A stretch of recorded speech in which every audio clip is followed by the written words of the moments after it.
I return once again from the archives of lore. How deep and dark they are. And I have happened upon some more interesting Guild Wars 2 lore that I bet some of you never knew about. If you're new here, welcome. I've done this sort of thing before. So if lore is your kind of thing, then I've got some other videos on the channel for you after this one. But today I've got some info about some factions in the game world that are not often talked about in great detail. And just maybe you never even knew what these factions are actually like. So let's get started, shall we? I want to start with a faction that may not be given the credit that they deserve. The Jade Brotherhood. They are often depicted as a villainous faction. If you go to the Echovald Wilds, you can find them all over the place, causing trouble. They have a bunch of bases and camps stationed around Cantha, and they're not too kind to visitors. Pair that with Junlai Jade treating them like terrorists, it's very easy to see them as pure evil. But their backstory would prove that they're not all bad, they actually do some good for the common people of Cantha. We need to first explain the founding of the Jade Brotherhood. Their leader, Chulmu, used to work with June at Junlai Jade as a co-founder. After the company began advancing their technology and expanding across Cantha, the two of them eventually had differences on how to manage the success of the company as well as how to drive it further. Chulmu was a bit more cavalier in his methods. He proposed ideas that June considered to be unethical. The two of them had a falling out, especially after Chulmu went on an unhinged tirade insulting her. He was forced out of the company, leaving June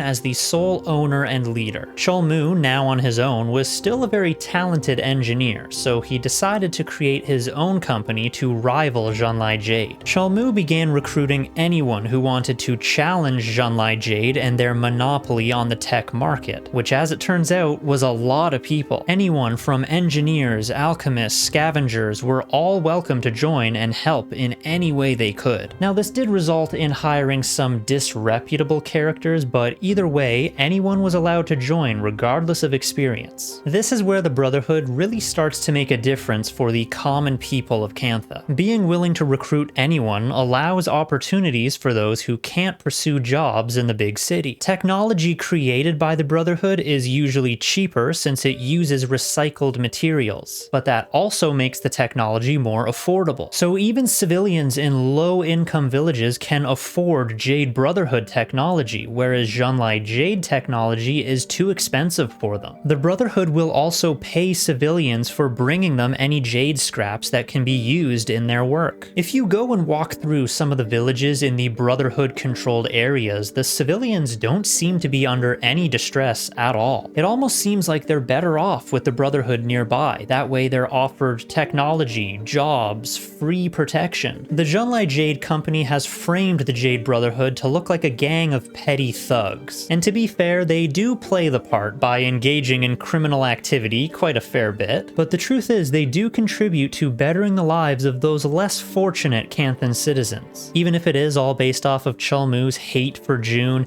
it still helps out the common folk all the same. When it comes to an in-game cash shop or marketplace, every MMO has one. Most of the time it's simply just there to help you sell items to other players or buy some cool stuff for money. That's all it is, but I'm sure many of you are aware the Black Lion Trading Company is an actual company present in the game world. They have their own team of NPC merchants, services, and representatives, and some of them are even named. The most notable of them being Evan Nashblade, the leader of the company. But the story of the Black Lion Trading Company goes even further. Were you aware that there actually is a backstory about how the company came to be and how Evan Nashblade took control? Nashblade was originally a soldier in the Ash Legion. He was known for being a very loyal soldier as well as a talented strategist. His warband was sent on a mission to extort money from the people of Lion's Arch. They were disguised as a group of Char merchants called the Black Lion Trading Company, which was led by Legionnaire Arya Nashfang. The original plan was to intimidate the people of Lion's Arch into giving them a cut of all their profits. Evan Nashblade, however, knew that this wouldn't work. The people of Lion's Arch are all pirates and and mercenaries, they all lived tough lives. They wouldn't be afraid of a small group of merchants. The disagreement between Evan and Arya led to a fight where Arya tried to kill him, but the younger Evan Nashblade killed her first and took control of the warband and the Blackline trading operation. He then reworked their strategy, instead offering trading services to Lion's Arch. There was always lots of trading going on in Lion's Arch, but no one to facilitate trade on a large scale, so he saw an opportunity to fill that gap. He knew they would be much more successful and profitable if they made the people of Lion's Arch business partners. And he was right. The Blackline Trading Company transitioned from a simple extortion mission to a full-fledged legitimate business. The Blackline Trading Company has expanded to the point where they dominate the trading market, not just in Lion's Arch, but all over Tyria. They have a hand in trading items between individuals and operating mass trade runs between cities and everything in between. And of course, those nice shiny gem store items. Gems, of course, being Evan Nashblade's favorite currency, so he only sells those big ticket items for gems. The Blackline Trading Company might be one of, if not the most wealthy organizations in the game, and it's all thanks to the cunning strategy of Evan Nashblade. If you've played far enough into the game's story, you've probably met some dwarf characters, such as Ogden Stonehealer or Rauban. You probably also noticed that their bodies are made of stone, and there's not very many other dwarf characters out in the world. So what is going on with all that? Well, much like all things, there is a lore reason behind it. They used to have regular flesh and blood bodies like any other race. Approximately 200 years before the events of Guild Wars 2, the dwarves were involved in a struggle against the Great Destroyer, which was a powerful champion of Primordius, the Elder Dragon of Fire. The Great Destroyer was creating mass armies of destroyers which overrun the depths of Tyria, the same area where the dwarves called home. Even after the defeat of the Great Destroyer, Primordius himself continued to create these destroyer armies. The destroyers were also a threat to the surface world, since if they controlled the depths, they would overflow onto the surface. So there had to be an attack on the destroyers in the depths to keep them in check. This duty fell upon the dwarves to uphold, however it would be after they were strengthened by magic. King Jalus Ironhammer used the Hammer of the Great Dwarf to call upon an ancient magic ritual called the Rite of the Great Dwarf. This allowed the dwarves to transform their bodies into solid stone, giving them a boost in strength and vitality, which would help them withstand the power of the destroyers. Their lifespan was also significantly increased. They could no longer die to old age or simple illness, and they all developed a mental focus on upholding their duty to fight off the destroyers in the depths of Tyria. All dwarves would eventually undergo this transformation and travel down to the depths. This battle with the destroyers was thought to have wiped out the dwarven army, and the surface world considered them to be extinct. Some dwarves did eventually return to the surface, but their time in the depths constantly at war had altered their mental state, causing them difficulty getting along with others since they now seem to have a focus on always fighting. The dwarven race is now extremely rare. Very few people can say that they've ever seen one in person. It definitely explains why you don't see any dwarves out and about these days. And for the record, for those of you who have played through to Secrets of the Obscure, the dwarves that are present in that region are different. They are technically just fractal clones of dwarves and therefore not actually real,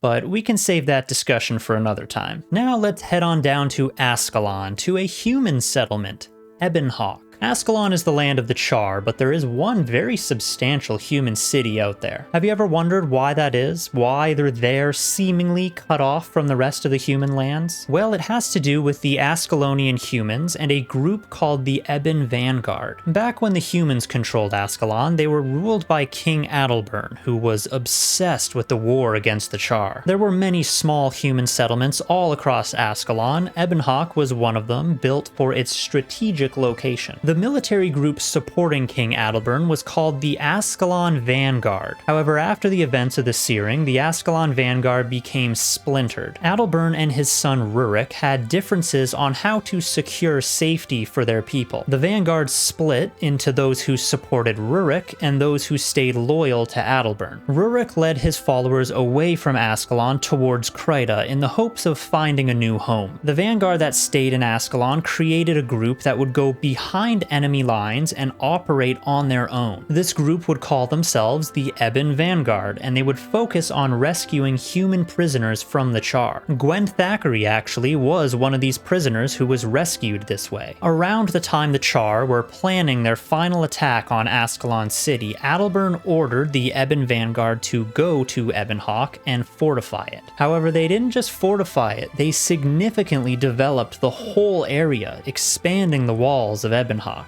building structures and homes, creating mines and farms. They turned Ebonhawke from a simple fort and village to a pretty substantial walled city capable of defending itself. After Ascalon City fell and King Adalbern cast the foe fire, Fort Ebonhawke still stood and was set up well to defend itself for many years to come. The Charr had made many attempts to siege it, only to fail every time. The Charr eventually decided that Fort Ebonhawke is just not worth the trouble and they should leave it be. These days, Ebonhawke is now connected back to Kryta with an Azura gate, and the Charr are at peace with the humans. Although Charr renegades and human separatists still linger around the area and cause trouble. Well, I think that's going to wrap up this installment of lesser known lore you didn't know, or perhaps you knew about it already, and in which case, congratulations. Well, either way, I hope you enjoyed this video, or at least found it interesting. Like I said at the top of this thing, I have other videos of this topic where we explore the lesser known lore of Guild Wars 2. So if you haven't seen them, go check them out and see just how much lore you've been missing out on this whole time. Anyways, that'll be all for now. Thank you very much for watching, and if you didn't know about this, well,